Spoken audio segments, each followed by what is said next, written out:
Hey everyone, welcome to The Next Level, a podcast from the Team Performance Institute.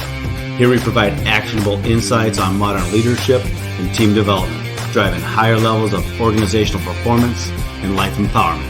I'm your host, John Sanchez. Join me and my team as we take you on the journey to the next level. And there he is, the great Brad Thor. Brad, thank you so much for joining us on The Next Level. It's my pleasure, John. I'm glad to be here with you. Honor to see you again. Brad and I go way back. We've had a long-term friendship, met in Chicago. Yeah, I mean, how many years ago was that now? I can't even remember. You know what? I think it was 2008 at a book signing for Marcus Luttrell when he had his book Lone Survivor out. It was at a luncheon in Chicago. Yeah, 2008, I believe. That's right. We had the crazy, awesome opportunity, my opportunity to sit next to you. And I didn't even know I was sitting next to you the entire luncheon. And we hit it off, started talking, and a friendship developed. Yeah, it did. Pretty cool, man. Pretty cool. Yeah. So thanks for being here. Would love just to, love having you on this because I've got to know you over the years, but I'd love to dig into, what it takes to be a Brad Thor. What it takes to do all the hard work that you've done. But if you could, I'd love to start. Let's take us back to the beginning. You were like a writer, a producer for a television series back in the day called Traveling Lite. Tell us how that got started and how you got that off the ground. Yeah, so I studied creative writing and film and television production in college at the University of Southern California. And I had saved up money working while I was in college, and I thought I would go to Paris and do something no American had ever done. I would move to Paris and write a novel. Had never been done before. I knew about this guy Hemingway. Never heard of him.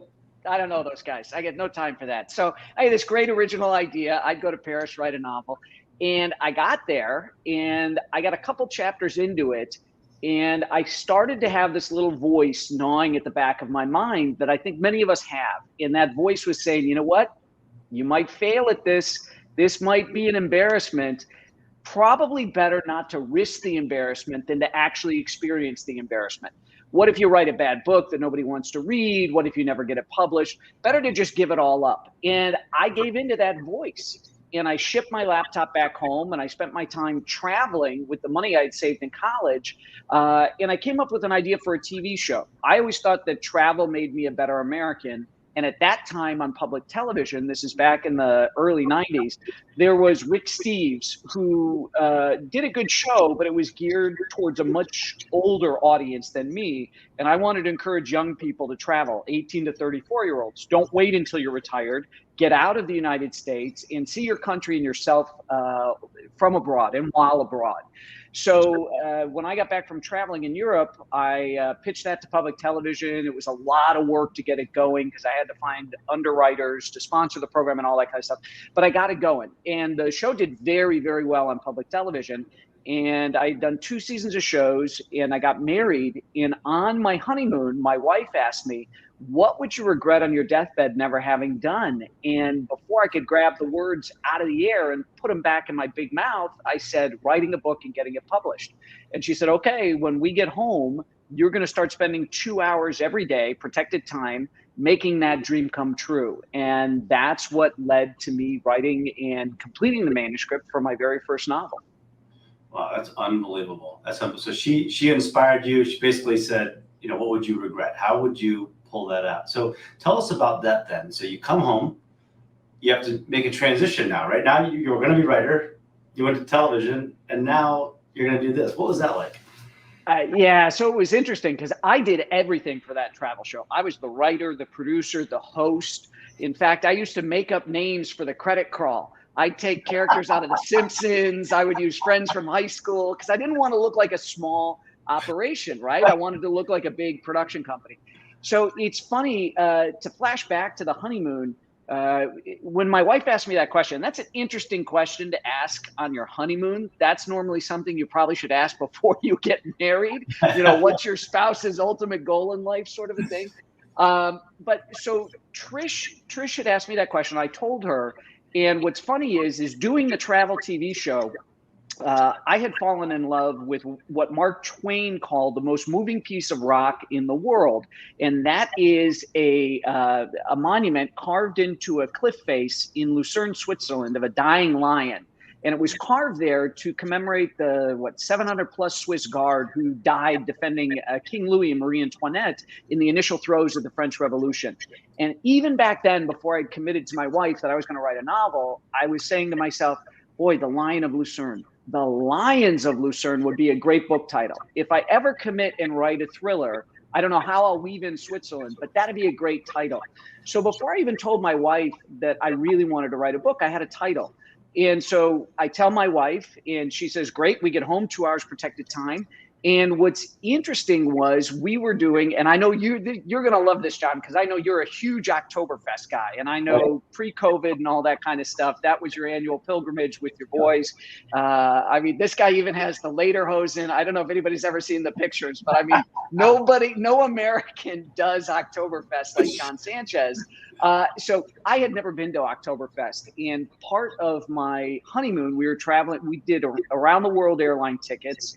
And then a sponsor of my TV show at the time was Rail Europe Group. And so they gave us rail passes to travel via rail in Europe. And so we went to Oktoberfest, and I woke up the next day with an Oktoberfest-sized hangover because the beer really is stronger in Germany. Everybody warns you. I didn't take the warning. But dragging my bags to the train station, and what's interesting is the overnight train trip from Munich to Amsterdam that we were going to do, it was the only train compartment where I couldn't get a private compartment our whole honeymoon journey. So we were going to have to share the compartment, and I was concerned. I didn't know what kind of people would be in there with us, and I was thinking, we could really end up with some bad actors because I'd had overnight train rides like that before. Anyway, it turned out to be a lovely brother and sister from Atlanta, Georgia, and they had impeccable taste because they recognized me right away from my TV show, and they were big fans. And what's interesting is I ended up staying up all night talking to the sister, her name was Cindy Jackson, about books. And it's one of the things I've always loved about being a reader is that if you read books, you have a shared language with other people who read. It doesn't matter what your bank account is, how you vote, what you do for a living, married, single, divorced, none of that matters. If you love books and you find somebody that loves books, you can talk forever. So anyway, we spent all night talking about books, and the next day we were getting into Amsterdam, and Cindy asked me, she said, what are you going to do? You're going to go home and make some more traveling light TV shows? And I said, well, it's funny you should ask, Cindy. And I had told Trish my thing about I'm going to write a book, and I figured the more people I tell my goal in life to, the more real the goal is going to become, and the harder to run away from the goal it's going to be if I tell enough people. So I told Cindy, I'm actually, when I get home, because I'm in between seasons now, filming seasons for the TV show, I'm going to write a novel. Anyway, we pull into Amsterdam, we get off the train, we're standing on the train platform, and we go to exchange business cards, and Cindy hands me hers, and she's a sales rep for Simon & Schuster. And she says, if you do end up writing that book, I want to read it, and if I can help you, that's what I want to do. I want to help you at Simon & Schuster if I can. So we say goodbye. There's one more step here that's really just wild. We say goodbye. I can't believe it. I've been carrying around a title for a book forever. I've told my wife that I'm going to do it. I've met somebody in the book business now, and it's raining. We go to the hotel. We can't find a cab. We have to walk through the rain to the hotel from the train station in Amsterdam. And the manager apologizes, says, your room's not ready yet. Little did we know they were getting flowers and chocolates and putting those in the room because it's our honeymoon. And he said, but there's a cafe right around the corner, and if you go get a cup of coffee, by the time you come back, coffee, sandwich, come back, and the room will be ready. Well, being the cynical guy from Chicago that I am, I figure his brother-in-law owns the cafe, and his rooms are never ready on time. And he sends everybody around the corner. I've seen that one. Yeah, before. exactly. It's just, like a factory he's got going. Send people to the restaurant, get them back in, send people to the cafe. So anyway, it's funny. We go to the cafe, and Louis L'Amour, the famous Western writer, was well known for always having a paperback in his back pocket, no matter where he was, standing in line at the post office, waiting to pick up a friend at the airport. He always had a book with him and he'd start reading. And my wife was the same way. So when we sat down, we're the only people in the cafe. Trish begins reading her book. I'm looking for something to do. And there is a copy of the International Herald Tribune sitting on the next table. Nobody's there. It's an English language newspaper. So I pick it up and I'm flipping through soccer, soccer, soccer, soccer, soccer, soccer, soccer. That's called football. Yeah, it's called football over there. Exactly. I'm tailoring this for my American audience. Yeah, I love it. But anyway, I find this little article, this intelligence brief, which is fascinating.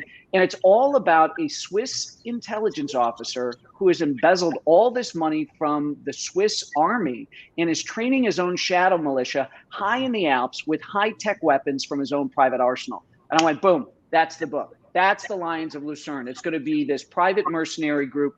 And that was it. And I got home, wrote the book, sent it to Cindy Jackson. She came out, read it, loved it, eventually worked it up the chain to the best editor at Simon & Schuster. It's just once I had committed to that decision, everything fell into place. The 2 hours of writing, protected time every day, grew to 3, 4, 5.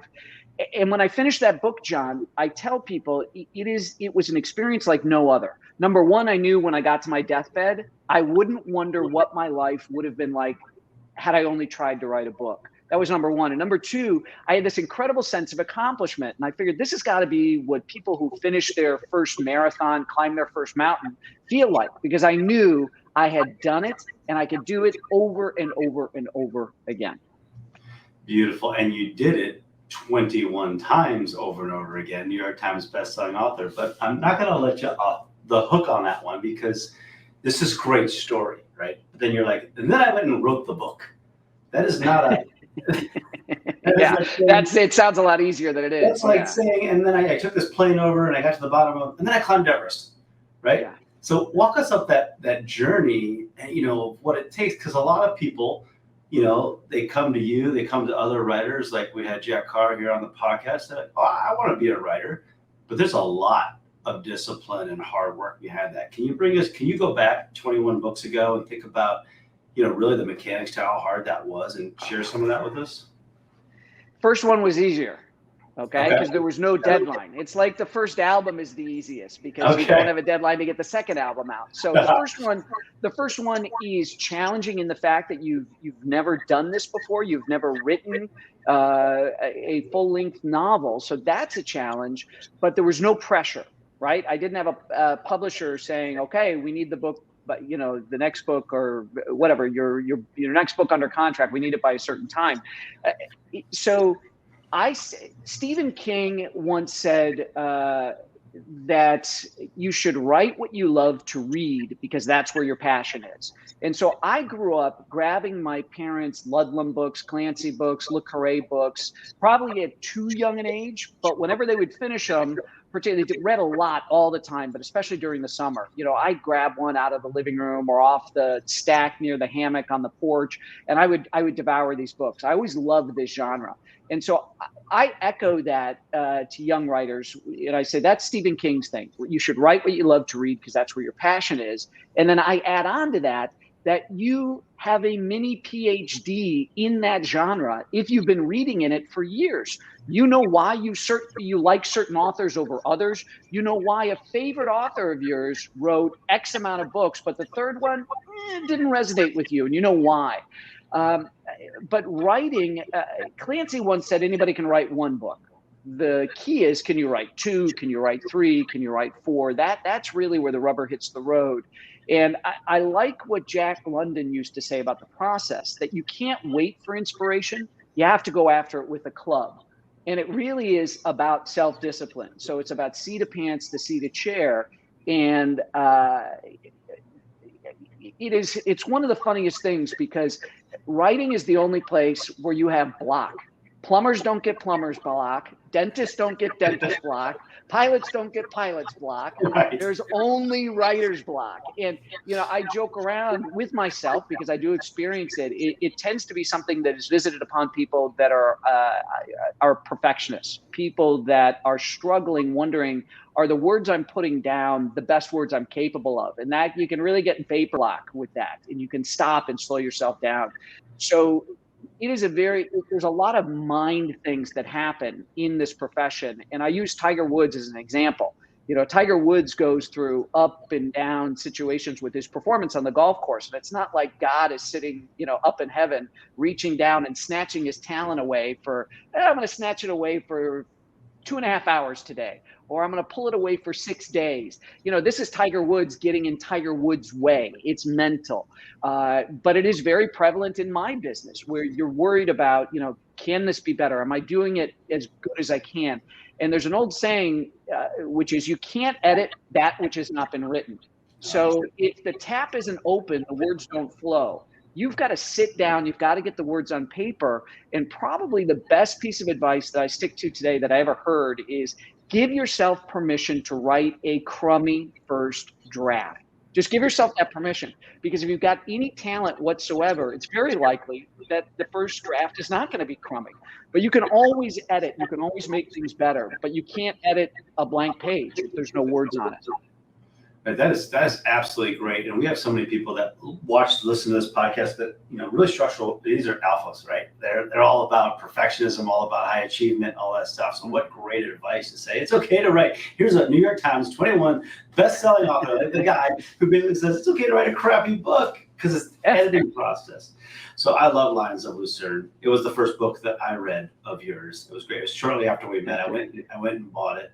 And fell in love with it. Tell us about then getting into the second book. So as you said, like anybody can write one book. Now pressure's on. Now, or actually, let me go backwards on that question, because I'd love to know, once you submitted Lions of Lucerne as as the manuscript, I'm assuming to Simon & Schuster, what was that like when they said, "We got you, we'll take it, we're in"? What was that process?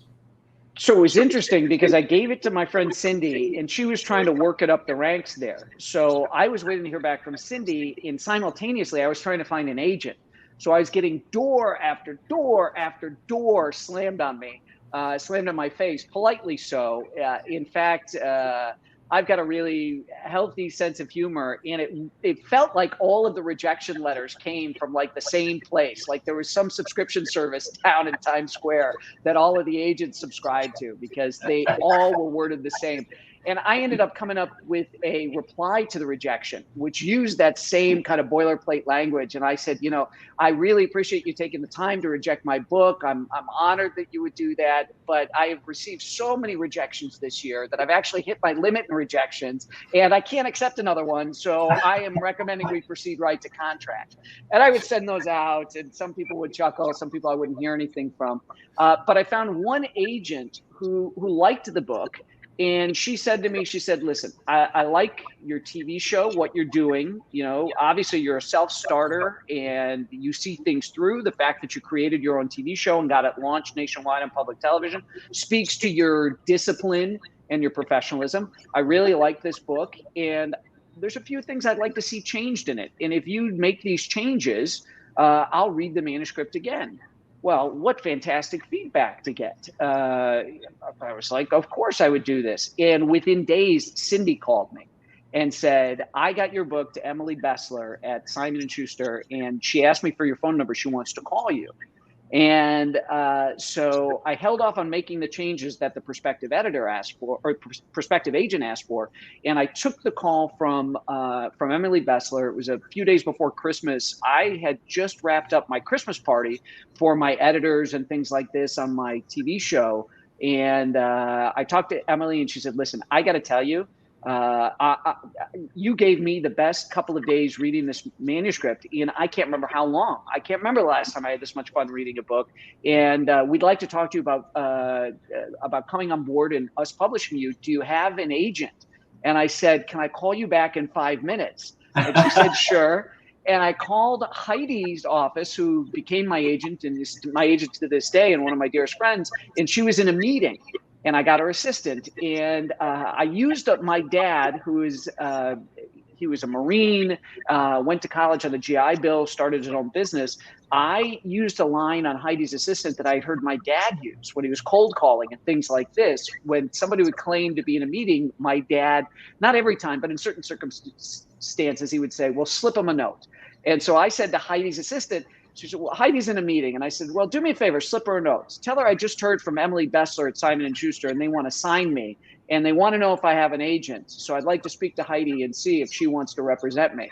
The woman just said, can you hold, please? So we got hold. Heidi stepped out of the meeting and got on the phone with me. And Heidi's been my agent to this day. And what's really funny about this is I have bragged about what a fabulous agent Heidi is for years and how much she's done for me and the great.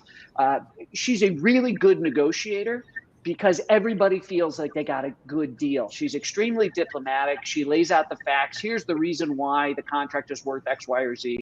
And she's lovely. Everybody loves her in the industry. I rave about her all the time because I get such great advice, blah, blah, blah, blah, blah.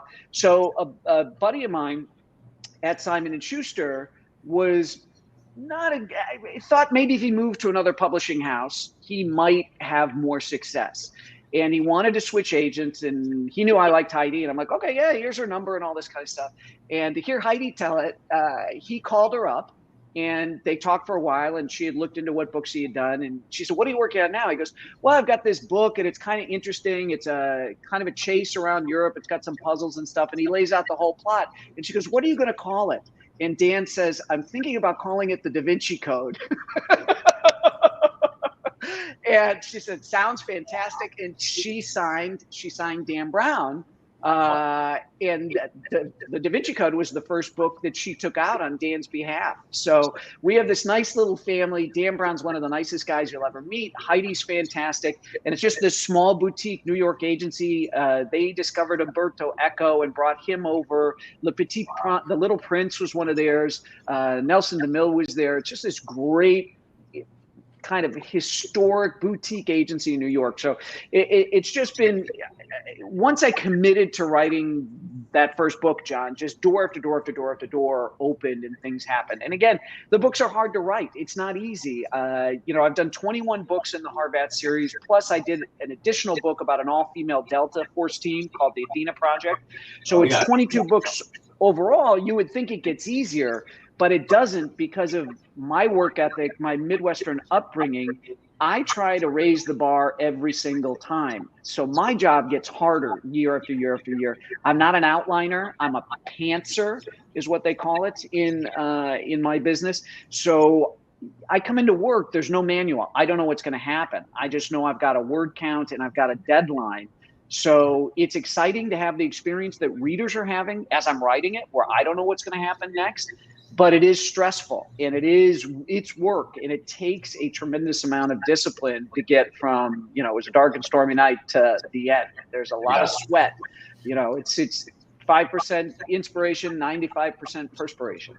You got it, my friend. I do want to get to that. I want to get to that, the perspiration piece, but I'll just give you a break for a second and just recap for our listeners how incredible this story has been so far. So here's a guy who, I like to say, think it, say it, do it, right? As soon as, you're thinking it, it's this manifested like dream, start talking about it. Now you've vocalized it. If you vocalize it to the right people, like Trish, your wife, and all of a sudden you're on a train with Cindy, and it turns into, like Miguel, I think Ruiz wrote a book called The Four Agreements. And in The Four Agreements, it was about living your passion and telling people openly and honestly, like, who I am and what I truly want in life.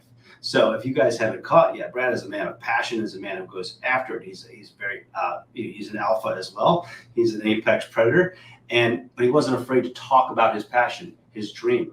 Now you said, Brad, doors opened up, doors opened up, doors opened up. Well, those doors would have never opened up had you been blasting through them, kicking through them, going out and talking to people, all the rejection letters, rejection letter after rejection letter, and then taking it with a sense of humor. I mean, how great is that? Think about how many great dreams can be crushed by somebody getting that 6th rejection letter or that 100th rejection letter and saying, this isn't going to work for me, right? And not following their passion. I along with millions of people that have read your work, and you became a household name. Thank you for not giving up. Thank you for sticking with it. That is really, it's a gift, really, and you have that gift. But like you said, it's perspiration. It's hard work. Take us to the hard work now. What's the day-to-day? So you get Lite and Lucerne done. Now, and I've known you for a while, you get deadline after deadline. Sometimes I can't get a hold of Brad Thor because, the message is basically, I'm under deadline. it. And you go, bro, you go. It's the same message on my phone for the last 15 years. I put that message on there. Can't talk. I'm under deadline. I just left it on there. Even when I'm off deadline, I'm thinking about the new book and researching. It really is. So first of all, I have to come up with a big geopolitical set piece. So the challenge for me is, like, I never wrote about bin Laden because I knew eventually he was going to be killed or captured. So I want I tell people my books are like the James Bond movies. You don't need to have ever seen a James Bond movie before to go out and pick up the latest Brad Thor book.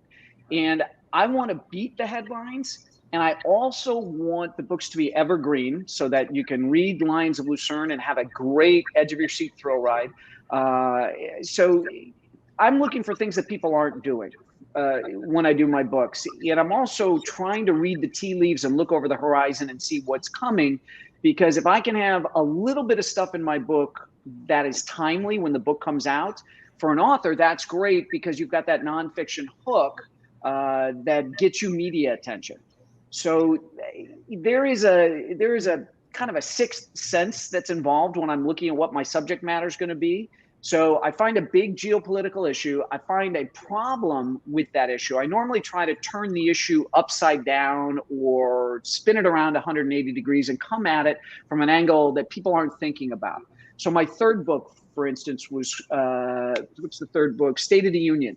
And I had a premise in there, which is, yes, the Cold War ended, but what if we didn't beat the Soviet Union? They rolled over and played dead and made us think we won. And I built my thriller on that basically they realized it'd be a lot less expensive and easier for them if they just pretended to have lost the Cold War. Then they don't have to invest all the money into kind of standard military budgets, and they could put more money into R&D and do all these things and have the international community flood in with funds to help build them up. And it was kind of a Machiavellian way to come at that topic, but it was a lot of fun to do that. And then once they were ready, they could unplay being dead and come back maybe even stronger than the United States.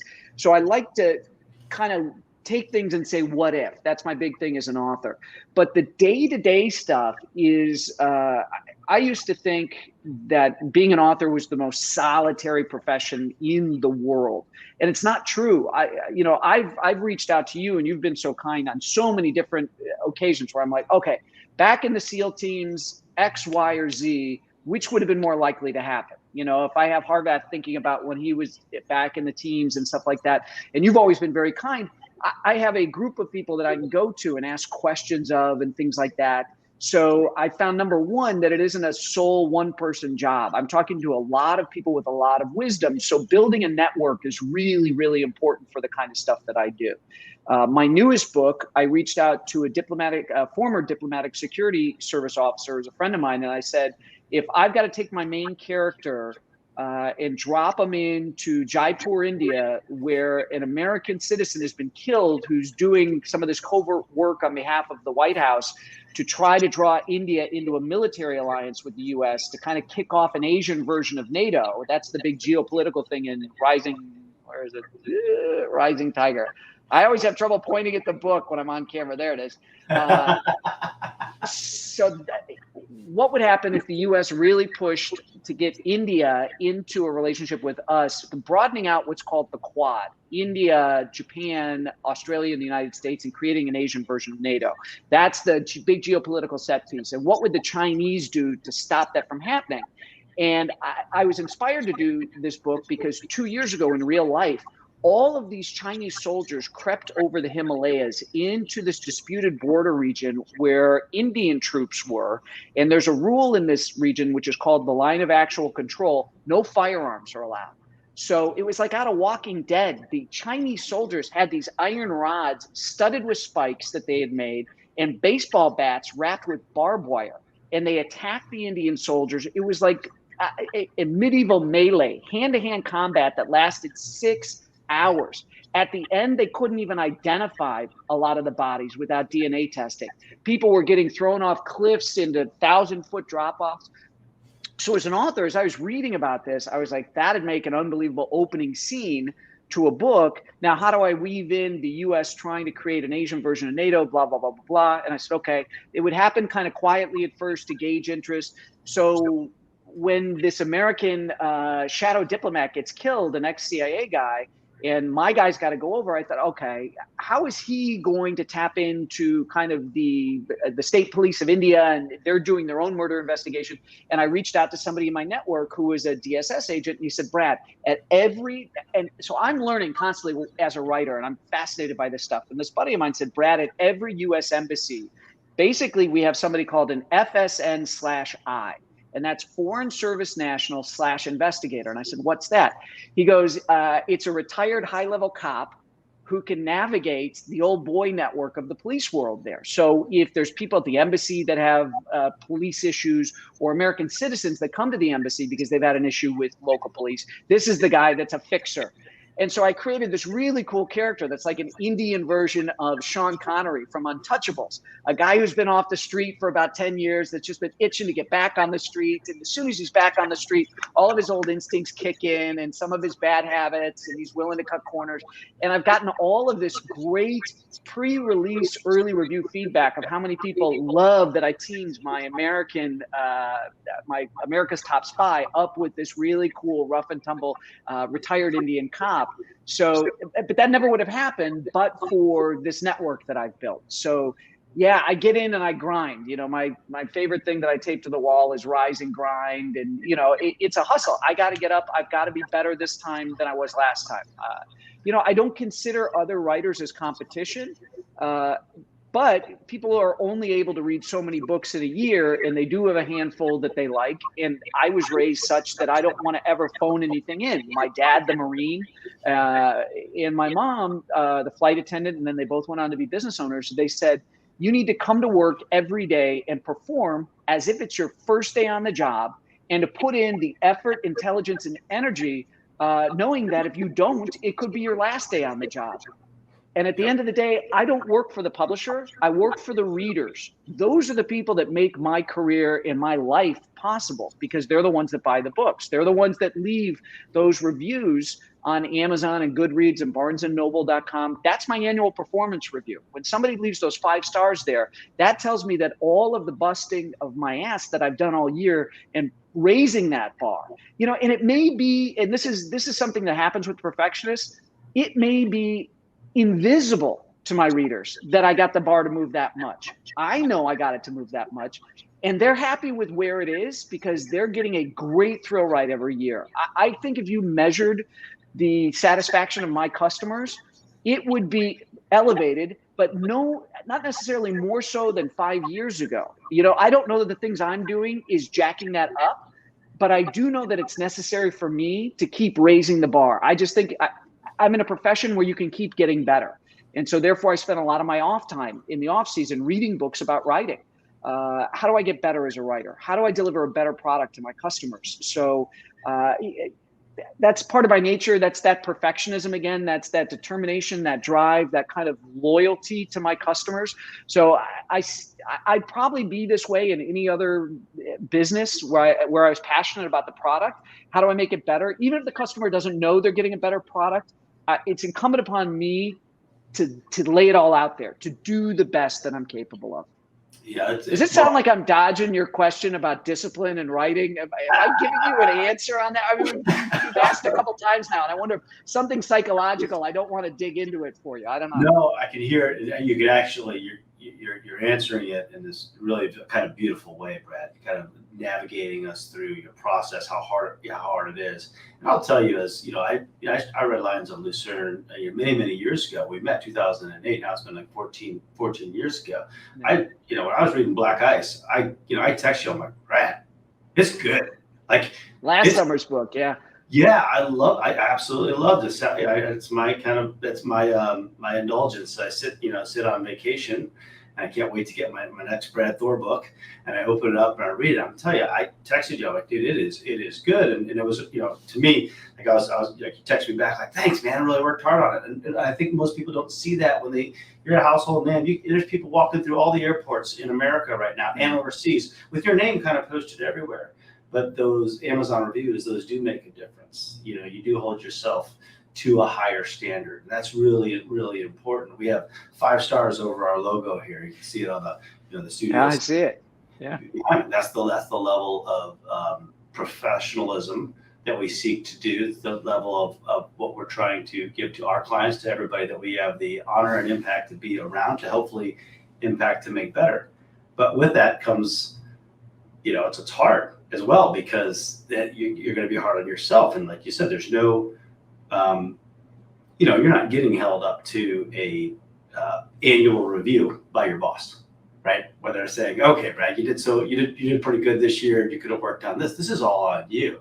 How do you maintain that rise and grind, right? What are some of your points of personal inspiration that helps you keep that process? Because what you've done, and I don't mean to blow smoke here, brother, because I don't, but that I've had a world of discipline, a world of life, a world of professionalism.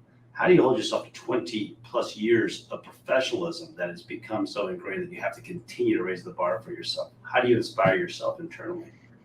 It's a great idea. So I probably, to my detriment, but it probably would be healthy if I stopped every once in a while and looked backwards at everything I've achieved, and I don't. I really see myself in my business as only as good as the last deliverable I put out there for the customer.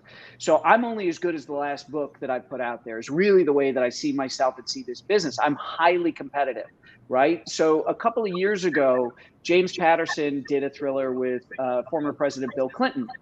And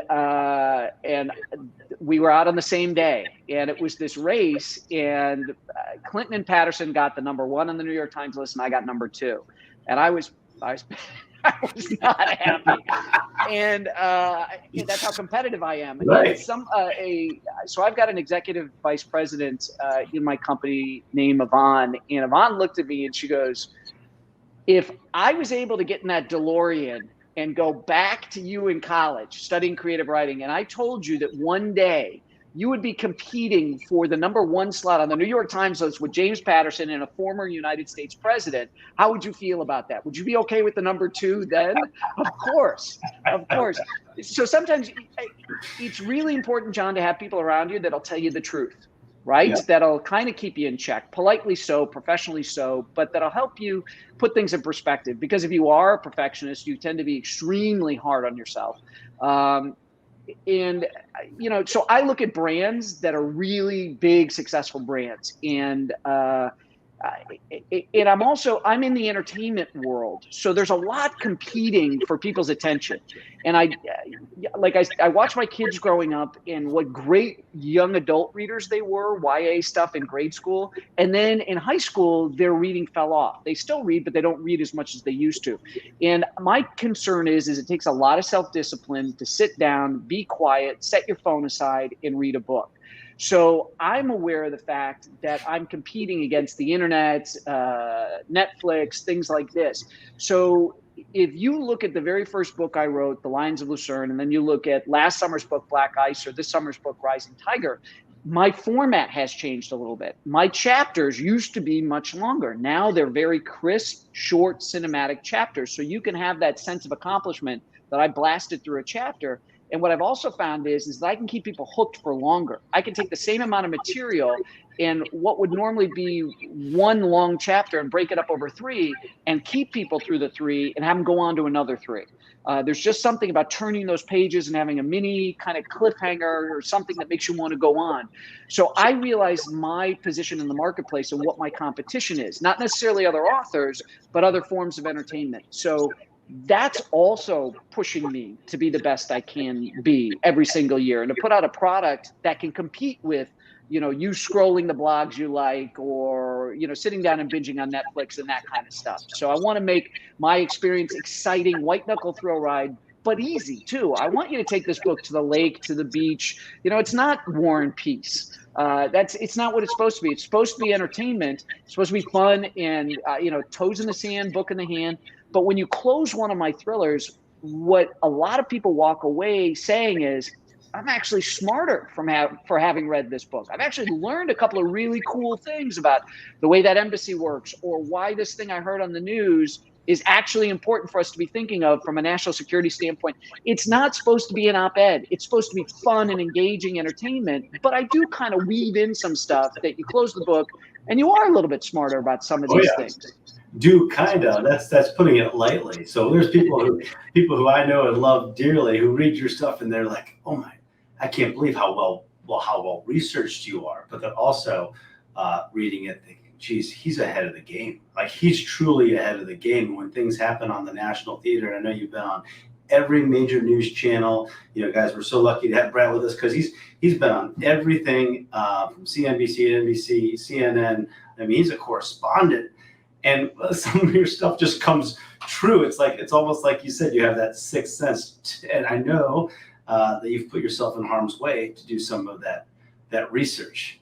So talk to us a little bit about the research that goes behind that. I know in 2008 you were shadowing some black ops crews, and to as much as you feel comfortable, tell us about like your research process, because if you haven't read some of Brad's stuff, it is truly like ahead of the game. You'll read some of the stuff and go, oh my gosh, this is going to happen 2 years from now. So I did, back in 2008, I went to Afghanistan and was invited had some guys who were fans that were doing some interesting stuff on the intelligence side in Afghanistan, and invited me to come over and shadow their team for a couple of weeks. And it was an amazing, amazing trip. Some of the best fried chicken I ever had was in Jalalabad. I can't believe it. I thought the food was going to be terrible. The food was actually fantastic. Oh, and you would get these people that had probably spent a month's pay to cook a dinner for you. And what was interesting is the guys I traveled with explained to me how the Pashtunwali, kind of that code of honor, works, in that you don't go into a village unless you've been invited, and the village elders have invited you to be there. And that code means that if you come under attack, they'll fight to the last man in the village to protect you because you're their guest. I mean, try to get somebody to help you change a tire in the rain or give you a ride to the airport at the last minute. It's both are very difficult to do. So that trip to Afghanistan was amazing and very interesting too, because the guys I was with were not shy about telling the Afghans we were meeting that I was a writer. Because next to doctor, being a writer was considered a very, very honorable profession in Afghanistan. So it was always a big deal when it got announced that I was a writer and that I was going to write about Afghanistan. That was cool. My thing is I want to go to all the locations that I can in my books that I'm going to write about. And if I can't go, I want to talk to somebody who's operated there. Somebody in the intelligence community, somebody in the special operations community, somebody whose life or the successful outcome of their assignment depended upon them noticing details, because those details are the bedrock of a great thriller, anybody's thriller. If they get the details right, that's really important. Drives me crazy when I read somebody who puts a safety on a Glock. There is not a safety on a Glock. So it doesn't take much to figure this stuff out. I had an interesting guy that I got introduced to who was a new source for me. And I was doing something in the Congo, and he said, okay, Thor, what is it? We're talking, first phone call. He's like, what is it you want to know? And I'm like, I don't know, some color detail from over there. He's like what? And I'm like, I don't know. He goes, listen, you better start asking me some questions or this is going to be a very short phone call. And the guy was very direct and to the point. I'm like, okay, I'm looking for some things that'll just add color to the novel. How about, does everybody ride the same bicycle over there? And there was a pause. I thought the guy was going to go, what a stupid question. He goes, oh my God, yeah, they all ride the same bicycle. In fact, it's called a black mamba. All these bikes are black, and they call them a mamba because the track that the tire leaves through the dusty roads looks like that snake has just gone through there, the mamba. So I put this in, it's really funny, John. I put this in a book where I mentioned you at the end of the book. I put it in my book, Code of Conduct, and I actually had like Peace Corps people and people who've done mission work in this part of Africa, like reach out to me and say, you must have gone and visited this location because only somebody who's been there knows about these bicycles and knows that they're called a mamba and knows about the trail in the dust. So that kind of stuff is fun. And for those of you watching or listening, so Code of Conduct was a book I'd done years ago about a global pandemic. And it starts with, if the president could get the illness, then no one was safe. That was the opening line of the book, which is really, I've had a lot of people ever since COVID come back to me going, how did you know? And how did you know all these things were going to happen? But at the end of the book, Scott Harvath and his love interest and her son go up to Alaska to ride out the pandemic at a gorgeous fishing lodge that's actually owned and run by John and his wife in the book, which is really cool. So that's where they disappear to at the end of the book. They spend the time with John Sanchez and his lovely wife up in Alaska. I remember that. I remember that well. I remember where I was sitting and reading that and just laughing out loud. I'm like, oh my goodness, Brad, you have a sense of humor and you're fun, and that's just really, really fun. So, and you're so creative. It's so creative, but that's so great. Actually, what's funny, we never made this connection. When I was in Africa, I bought one of those bikes. And I used oh to my ride gosh, I it didn't even know. It's crazy, right? Wow. And so, yeah, you're right. Everybody had them. I thought they were super inexpensive over there, and it was just really fun. So, very cool. I hope everybody's getting an understanding and a feeling for what it takes to be the best. Like, that's what we try to bring you, is these guests that can come on. They're absolutely incredible, dedicated to their craft, vulnerable and open about the mistakes they've made, how hard it is to do what they do. It's a rise and grind day. It's, go out there and make it happen. Just, put your passion to it, hold yourself to a higher standard, higher level. Brad, this has just been an incredible, 30, 40 minutes with you. I got to, as a friend, just thank you, but thank you on behalf of all the people that are listening. I like to close out every podcast with the same question. This question is real simple: if you could go back to young Trojan USC, here comes young Brad Thor graduating with his creative writing degree, and you could just pull him aside and have 5 minutes and talk to him, and a little bit of advice about the future, what would you tell your younger self? I'd say go for it. You've got nothing but runway in front of you. Now is the time to make your mistakes. Okay, it's when you're just starting to rev the engines. That's when you want to flip the wrong switch in the cockpit, right? You don't want to be pushing the wrong buttons right before you're supposed to lift off. So, it's funny, John, I still to this day read a lot of motivational stuff. I'm a big guy in Stoic philosophy, which is hard to balance with perfectionism and wanting to be the best, since it's so much about accepting things the way they are. But Stoicism has kind of helped me be better with my perfectionism in the sense that when mistakes happen, I've gotten a lot better about dealing with those. But I saw something recently where very successful people in different industries, whether it's finance, real estate, whole doctors, things like this, what would you go back and change? And all of them had the same answer I did, which is I wouldn't change a single thing. Because if I change anything, if I try to lessen the pain or make the road easier, it might have had an effect down the line. I am where I am because of every single mistake, every single ounce of pain, and getting knocked down and getting back up again. So if there's anything I would tell myself, it's go out there and risk more. Okay? Don't be an idiot, but learn from those mistakes. Have the sensory acuity to see when something's not working, but don't be afraid of making mistakes. That'd be the thing. I wouldn't try to steer myself one way or the other. It would be go for it. Go for it harder. Go for it bigger. Don't listen to that voice that says, you don't want to embarrass yourself. That's a great way to kind of ignore personal responsibility. I really believe that which we are most destined to do in life, we're often most afraid of. And I'd always said that before even Ryan Holiday came out with his fantastic book, The Obstacle is the Way. And that is that same idea. The obstacle is the way. The thing you're most afraid of, the thing that you are having trouble surmounting, is probably the thing you need to surmount. Your battle with this thing is necessary. It has a gift for you, or multiple gifts for you in there. And so go for it, make mistakes. That'd probably be the only thing I would tell that younger version of me.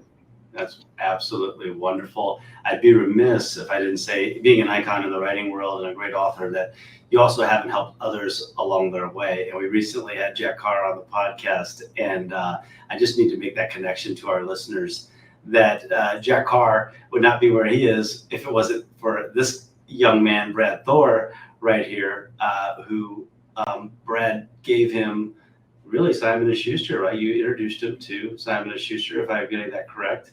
Well, you introduced us. So, I mean, he owes you too, because you made the connection. And so many people have been so good to me, John, that when you called me and said, hey, I've got this guy, and you told me about him, I'm like, yeah, I'd be glad to talk to him.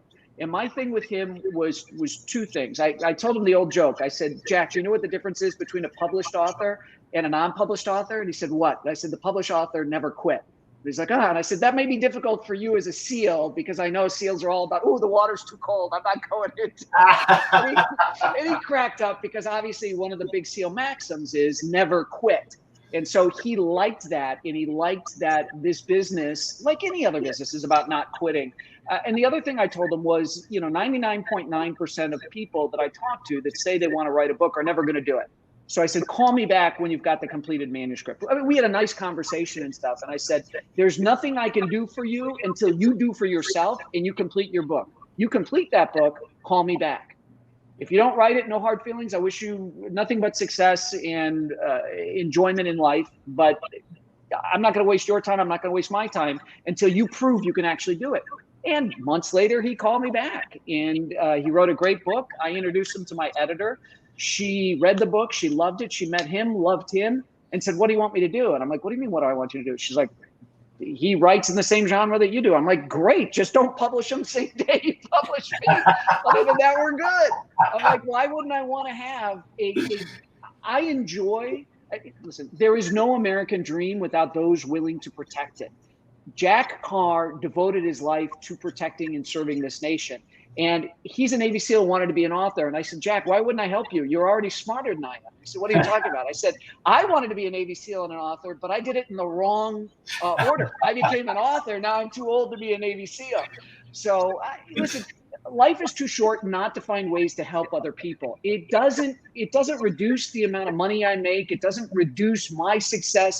The pie is constantly getting bigger. My slice doesn't get smaller because I help somebody else in my business. Why wouldn't you? Listen, he's getting to TV as you and I are shooting this podcast. His series, The Terminalist with Chris Pratt, comes out Friday night, July 1st on Amazon Prime. God bless him. I haven't made it that far in TV yet, but I'm thrilled for him. I got goosebumps. I'm so happy for his success. He's such a wonderful guy, friend of yours now, good friend of mine. Life is too short, and we all live too close together not to at least help the people around us. It's so people that take it personally and resent the success of other people, you know what? You're only stealing from yourself when you resent the success of other people. Again, the pie can only get bigger. Nobody's going to shrink the size of your slice. That's right. That's right. There you go. Infinite goodness and abundance mentality.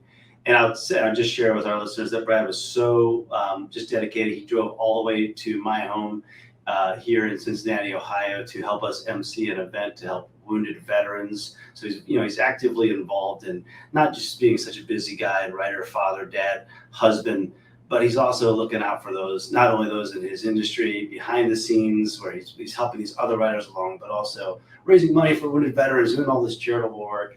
Brad, how do we get more books off the shelf and into people's hands? Help us, like BradThor.com. Help us please shamelessly plug all your stuff for us so we can get more books sold. Oh, you're such a good guy. The perfect on-ramp, the perfect gateway to everything I do is my website, BradThor.com. So that's got the links to my social media. It's got not only the books, but I do a lot of fun stuff on my website to supplement that. There's that Gary Vaynerchuk did that great book, which was Jab, Jab, Jab, Right Hook, right? So it's not all about asking customers to buy 24/7, buy this, buy that. It's what kind of value add can you deliver to people? And so that's one of the things that I've been trying to lead in my industry with is how do you keep entertaining people in between books? That's a big deal too, because I write one book a year, and what can I create? So I create a lot of interesting stuff on BradThor.com, and then just because I'm such a news junkie and looking over the horizon for what's coming up and what's next, I try to keep my followers tuned into, oh, you should be thinking about this, you should be thinking about that. Like right now, I'm paying very close attention to what's going on in Bulgaria, and people are like, what, Bulgaria? And I'm like, yeah, it's starting to bubble. This is going to be it's another domino potentially going down, and that part of the world that could be very bad as the government that was formed there starts to break apart. So it's not all serious stuff too. I got a great sense of humor. So, but come to bradthor.com, take a look around, follow me on Instagram and Facebook and that kind of stuff. And I keep in touch. I respond and answer questions about writing or about certain things around the world I'm looking at. And I'm posting funny memes I find. It's this mixture of work hard, play hard that I like to create and extend to people, whether they're my readers or not. Yeah, absolutely love it. Everybody, bradthor.com. There it is. Our special guest today is New York Times #1 best-selling author, Brad Thor. Brad, again, thank you for joining us. My pleasure, John. Good to be with you. Hey everyone, thanks for joining us on The Next Level. We hope that you found a couple of tips or insights today that you can take into your daily life. To learn more about our leadership training programs, our executive coaching programs, and the Team Performance Institute, please visit us at teamperformanceinstitute.com or email us at info@teamperformanceinstitute.com. Hope you have an awesome day.